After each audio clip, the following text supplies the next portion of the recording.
Auzubillahiminash-shaytanir-rajim. Bismillahir-Rahmanir-Rahim. This is Khalid Jamal from Peshawar Model School Boys 3, a mathematics teacher. Dear student, today we will discuss exercise 5.3. In previous lectures, we have discussed exercise 5.1 and 5.2, and we solved questions regarding exercise 5.1 and 5.2. Now today we will discuss and solve exercise 5.3. So the page number is 134. On page number we have exercise 5.3, and again the question is factorize the following. It means that in this chapter all the questions, the statement of the question will be factorize the following. इसका मतलब ये होगा कि इसमें अब जितना आगे हम जाएंगे और क्वेश्चन सॉल्व करते जाएंगे, लेकिन क्वेश्चन सबके लिए सेम होगा फैक्टराइज.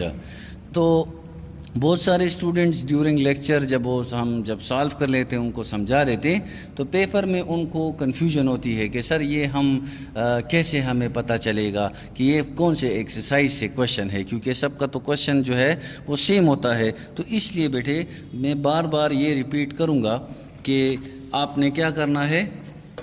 फैक्टराइजेशन में आप लोगों ने first step is, what is the first step?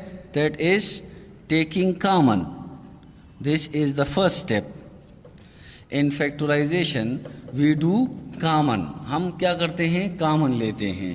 यानी पहले आपने हर क्वेश्चन में फैक्टराइजेशन का जो भी क्वेश्चन होगा उसमें आप क्या करेंगे, उसमें आप कॉमन लेंगे. The second method is regrouping. The second method is regrouping. First is common. अगर कॉमन होगा हम नेक्स्ट स्टेप पे कौन सा होगा, वो रीग्रुपिंग. अगर रीग्रुपिंग ना हो, थर्ड स्टेप हमारे पास होगा formula, that is A square plus 2ab plus B square. ये प्लस का फार्मूला है. और इसी तरह इसका माइनस वाला फार्मूला भी हम अप्लाई करेंगे क्वेश्चंस में, that is A square minus 2ab plus B square.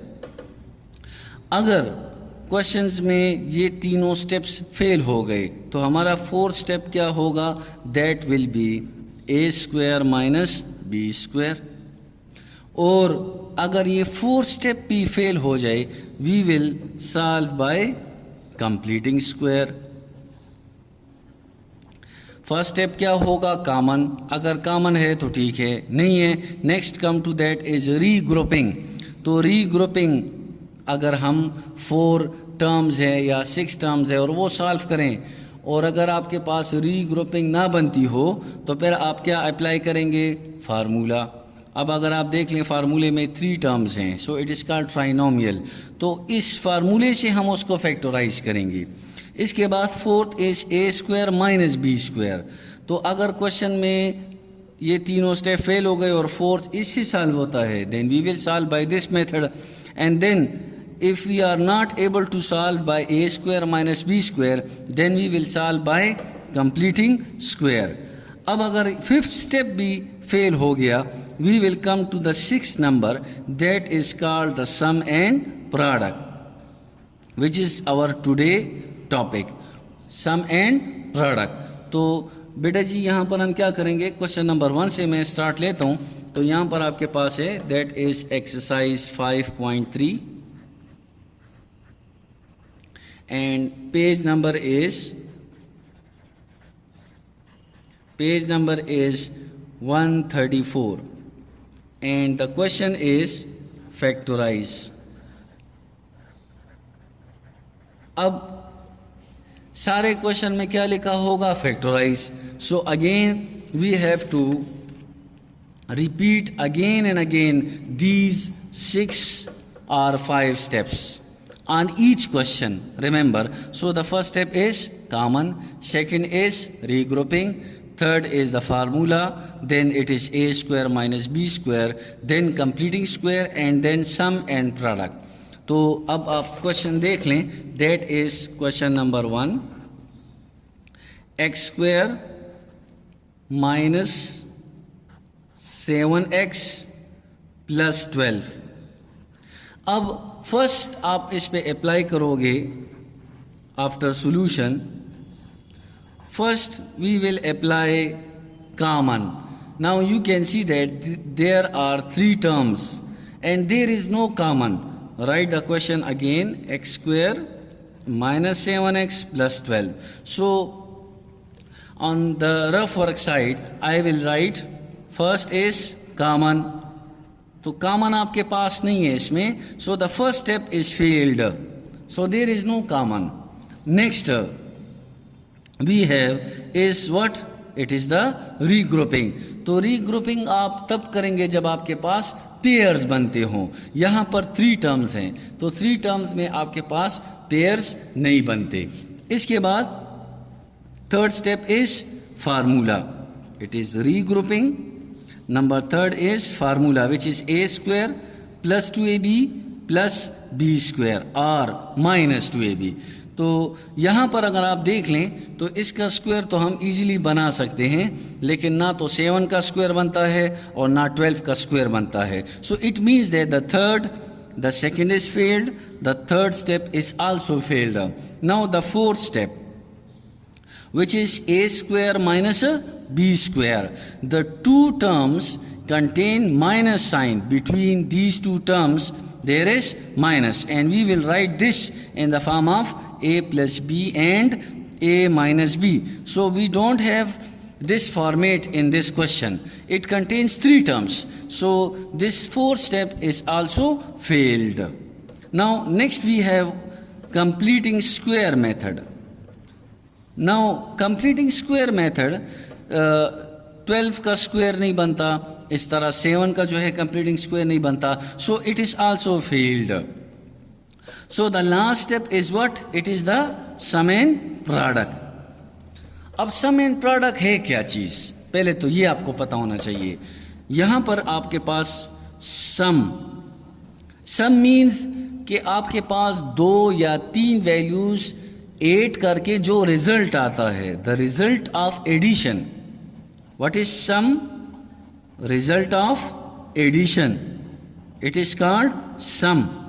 अगर मुझे कोई कहता है कि sir 2 + 3, so 2 + 3 it is the addition, but 2 + 3 is 5. It means 5 is the sum of 2 + 3. Got it?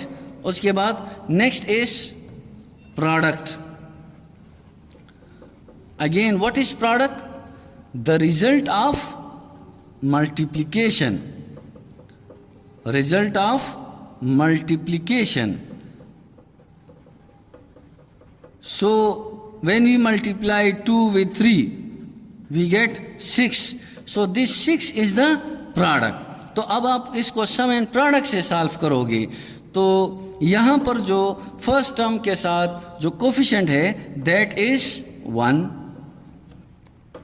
और लास्ट टर्म आपके पास क्या है? That is +12. So you will multiply +1 with 12, +1 with 12. So this process will be called multiplication and the result will be called product. So when you multiply 1 multiply by 12, what we get? We get 12. यह आ जाएगा x square minus 7x plus 12. It is the question again. Now what is this? 1 multiply 12, we get 12. So it is called product. And in the center we have this value. This value will be called sum. Now we will replace this -7 by 2 values, such that by multiplying those 2 values to get 12 and by adding those values we get -7. This is called the sum and product method. तो आप यहाँ पर क्या करेंगे कि आप क्या जो पूरा क्वेश्चन जिस पर फोकस करता है वो 12 पर करेगा, प्रोडक्ट पे। सम आपके पास ऑटोमेटिकली आ जाएगा। तो कैसे आएगा? आप प्रोडक्ट के फैक्टर बनाओगे, लाइक 1 मल्टीप्लाई बाय 12। तो 1 को जब आप 12 से मल्टीप्लाई करते हैं यू गेट 12। हाँ, लेकिन जब आप 1 को 12 से प्लस करोगे यू गेट 13। तो ये दोनों फैक्टर्स तो नहीं आ रहे, हमारे पास क्या आने चाहिए? 12 आना चाहिए और सम से -7 आना चाहिए। तो बेटे आपके पास ये जो फर्स्ट आपने फैक्टर्स बनाए हैं ये आपके पास फेल्ड हो गए। नेक्स्ट आप सेकेंड इसी प्रोडक्ट के फैक्टर बनाओ तो आपके पास आ जाएंगे 2 multiply by 6। So 2 multiply by 6 we get 12। अब 6 को 2 के साथ प्लस कर लें, वी गेट 8। अब आप कहोगे कि सर सिर्फ तो आप एडिशन कर रहे हैं, आप तो यूँ भी कर सकते हैं कि 6 - 2 तो 4 आता है, -2 + 6 we get 4। Again by adding 2 + 6 और by 6 - 2 adding we get 8 and 4, but our target is -7. So again these two factors are failed. Now come to the third factor, that is 3 multiply 4. Now 3 multiply 4 you get 12. 3 multiply 4 we get 12. 3 + 4 we get 7. अब 3 multiply 4 से तो आपके पास product +12 आता है और 3 + 4 से 7 आता है। यहाँ पर क्या है आपके पास? -7 है। इसका मतलब है कि आप यूँ लिख सकते हैं कि -3 -4। जब आप -3 और -4 लेंगे तो आपके पास क्या आ जाएगा? -7। और जब आप -3 को मल्टीप्लाई करेंगे किसके साथ? -4 के साथ। So minus into minus you know that it is plus, and 3 multiply 4 we get 12। अब हम क्लासेस में स्टूडेंट को जब आसान मेथड्स में ये भी शामिल होता है कि हम बेटे आपको यूँ भी आपको करते हैं कि यहाँ पर आ जाएगा एडिशन एंड मल्टीप्लिकेशन। हम आपको आसान तरीके बताते हैं बेटे, उसमें ये भी शामिल होता है कि आप एक साइड पर एडिशन लिखो और दूसरे साइड पर मल्टीप्लिकेशन। तो आप क्या करेंगे? मल्टीप्लाई में आपको क्या चाहिए था? यू नीड +12, तो आप 12 इधर लिखें। ये आपका काम पूरा रफ वर्क का है, क्लियर? फिर आपको नीट काम में समझा रहा हूँ कि कैसे आपने पूरा क्वेश्चन सॉल्व करना है। इसी तरह बेटे आपके पास आ जाएगा एडिशन में आपको क्या चाहिए? -7। तो आपने जो फैक्टर फाइंड किए, कौन कौन से फैक्टर फाइंड किए? -3 एंड -4। सो यहाँ पर आप लिख लेंगे -3 -4। Now by addition of -3 and -4 we get the sum -7, और -3 और -4 को आप जब मल्टीप्लाई करोगे यू गेट +12। तो ये आपके पास मेन जो आंसर होंगे ये आप क्वेश्चन को फॉर्मेट में कन्वर्ट कर लेंगे तो ये आपके पास आ जाएगा x² -7x एंड +12। अब आप कोशिश करें कि आपको मेथड जो आप कर रहे हैं तो वो आप थ्रू आउट द एक्सरसाइज एक ही करें, यानी एक मेथड अगर आपने सीख लिया वो सब पे अप्लाई करो उसी एक्सरसाइज में, तो आपको सारे क्वेश्चन सॉल्व करने में कोई इशू नहीं होगा। तो बेटे मैं यूँ लिखता हूँ x², हर क्वेश्चन में मैं प्लस लगाऊंगा। ये क्यों लगाऊंगा ये भी आपको समझा रहा हूँ। x² मैंने अपनी जगह लिख लिया, x भी अपनी जगह लिख लिया और +12, and in each and every question I will put plus sign. और अब आप जो दो फैक्टर्स हैं आपके पास कौन कौन से हैं? -3 -4, यानी आपने -7 की जगह क्या लिख लिया? -3 एंड -4। तो -3 -4 से क्या आता है? -7। So it is called the sum and product method. Put an equality sign before the algebraic expression, then x square plus into minus is minus 3, and it is wholly multiplied by x. So we will write with x, then plus into minus is minus 4x plus 12. अब आप ये step direct भी कर सकते हैं कि आप इन factor की बजाय -3 -4 लिख लें तो कोई इशू नहीं है, लेकिन अगर आप ये कर लें तो आपके लिए किसी क्वेश्चन में प्रॉब्लम नहीं बनेगी। इसके बाद अब आप यूँ करें बैठे कि आप इन दोनों में से कॉमन, तो इन दोनों में आपके पास क्या कॉमन नज़र आ रहा है आपको, दैट इज x। तो जब आप x कॉमन लेंगे तो x कॉमन लेने का मतलब ये है कि x square minus 3x common का ये मतलब होगा कि वो उस कॉमन दोनों को डिवाइड करेगा टर्म्स को। तो यहाँ से आपके पास क्या आ जाएगा x, और यहाँ से x कट जाएगा, यू गेट -3। इसी तरह अब बहुत सारे स्टूडेंट हमसे पूछते हैं सर आप इधर माइनस क्यों कॉमन लेते हैं, यहाँ पर तो माइनस कॉमन नहीं है, यहाँ पर तो माइनस और प्लस डिफरेंट साइंस मौजूद है। तो बेटे यहाँ पर हम इस x को पॉजिटिव करेंगे, इस x को पॉजिटिव करने के लिए हम माइनस को बाहर करेंगे। अब 12 और 4 में क्या कॉमन है, 12 तो नहीं है, but 4 is the common factor, so taking 4 as a common factor. तो क्या आ जाएगा, माइनस और माइनस कट जाएगा, माइनस और माइनस कट जाएगा, और 4 को 4 पे डिवाइड करो यू गेट x, और इसी तरह प्लस को minus you get minus, and then 4 3s are 12। अब अगर आप देख लें तो आपके पास क्या आ रहे हैं, सेम वैल्यूज x -3 और x -3। अब दोबारा इनमें क्या कॉमन है, x -3। तो बेटे यहाँ पर आप क्या लेंगे, x -3 as a common factor, और आपके पास दूसरा आ जाएगा, क्या चीज़ आ जाएगी, x -4। So this is the process of to factorise x square -7x plus 12 into this form. These are called the factors, the process of factorization of x square -7x plus 12 into x -3 and x -4. I hope you got it बेटे।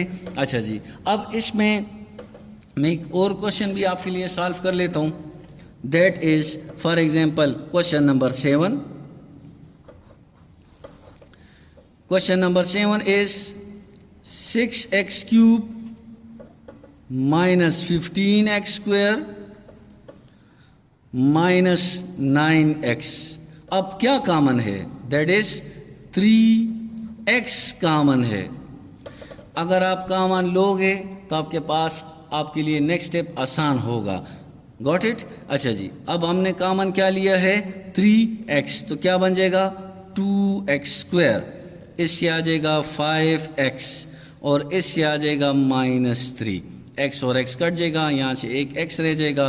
अब आप इसको इसी सम and product process पे करेंगे तो आपके पास आ जाएगा 3x again 2x square plus again x and -3। अब सम एंड प्रोडक्ट तो मैंने बड़े डिटेल में आपको समझा दिया है। तो यहाँ पर आपके पास जो फैक्टर्स आएंगे तो आपके पास क्या आ जाएंगे कि मल्टीप्लाई करने से हमारे पास क्या आ जाए, -6x स्क्वायर आ जाए, -6 आ जाए, और सम में -5 आ जाए। तो अगर हम -6 + 1 लेंगे तो -6 + 1 से क्या आता है, -5, और 6 × 1 6, but minus into plus we get minus. तो यहाँ पर आपके पास आ जाएगा -6 + 1 × x -3। अगेन मैंने ये स्टेप लिख लिया आपको और भी क्लियर समझाने के लिए। अब आप इसको ओपन करें बेटे, ये आ जाएगा -6x + 1x -3। अब 3x और इन दोनों में आप कॉमन लें, दैट इज 2x, x -3, और +1 कॉमन लें, यू गेट x -3। इसके बाद आपके पास आ जाएगा 3x तो होल कॉमन है, you get again x -3 and 2x plus 1 are the required factors. Thank you so much. इंशाल्लाह नेक्स्ट लेक्चर में फिर आपसे नेक्स्ट एक्सरसाइज पे डिस्कशन होगी. अल्लाह हाफिज़.